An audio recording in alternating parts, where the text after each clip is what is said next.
एक अमीर आदमी की शादी बुद्धिमान स्त्री से होती है। अमीर हमेशा अपनी पत्नी से तर्क और वाद विवाद में हार जाते थे। पत्नी ने कहा कि स्त्रियां पुरुषों से कम नहीं। उनके पति ने कहा, मैं 2 वर्षों के लिए परदेश चला जाता हूँ। एक महल, बिजनेस में मुनाफा और एक बच्चा पैदा करके दिखा दो, फिर हम मान जाएंगे कि महिला पुरुषों से कम नहीं होती। और यह भी मान लूंगा कि तुम बहुत बुद्धिमान और ज्ञान की तेज हो। फिर क्या थी, उनके पति अगले ही दिन सुबह गाड़ी पकड़ के परदेश चला गया। पत्नी ने सारे कर्मचारी में ईमानदारी का बोध जगा के और मेहनत का गुण भर दिया। सारे कर्मचारी खुश होकर दिल लगा के दिन रात काम करने लगे। मुनाफा बहुत तेजी से बढ़ने लगी, उम्मीद से भी काफी बढ़ी। फिर उसी मुनाफे हुए पैसे से पत्नी ने एक आलीशान महल बनवा ली, जो देखने में काफी ज्यादा खूबसूरत दूर से ही लगती थी। पत्नी ने महल तो बनवा ली, फिर सोची एक काम तो अच्छी तरह से कर ली, अब रही बच्चे पैदा करने की। पत्नी ने लगभग 10 गाय पाली। सारी गाय की काफी ज्यादा सेवा की। गाय माता का दूध काफी अच्छा हुआ। दूध की नदियां बहने लगी। दूध की सप्लाई इतने होने लगी कि देश तो छोड़िए, विदेश से भी काफी ज्यादा ऑफर आने लगी। फिर पत्नी ने दूध से दही, घी और मक्खन की सप्लाई विदेश में भी काफी मात्रा में करने लगी। पत्नी को अब विदेश भी आना जाना होने लगा। फिर एक दिन पत्नी अपने पति को देखी।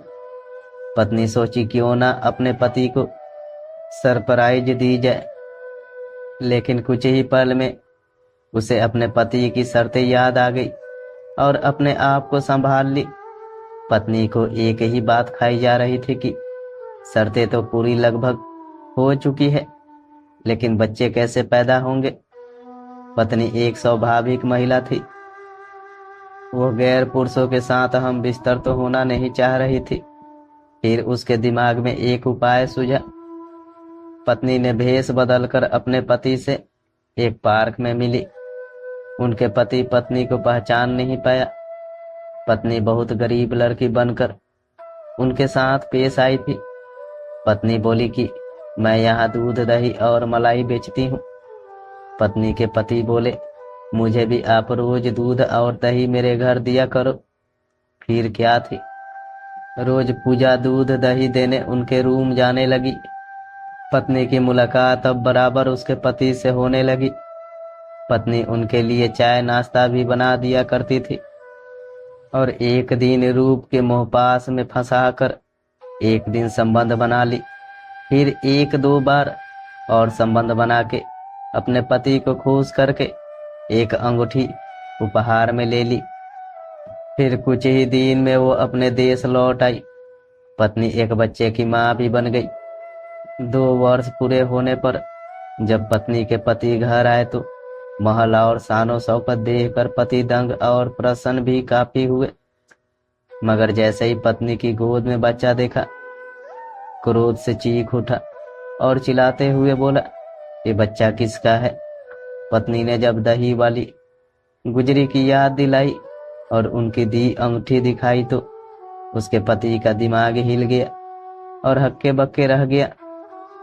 पत्नी ने कहा, अगर वो दही वाली गुजरी मेरी जगह कोई और होती तो इसका उत्तर तो पूरी पुरुष जाति के पास नहीं है। नारी नर की सहचरी, उसके धर्म की रक्षक, उसकी ग्रह लक्ष्मी तक पहुंचाने वाली साधिका है। कहानी अच्छी लगी हो तो वीडियो को लाइक करके चैनल को सब्सक्राइब जरूर करें दोस्तों।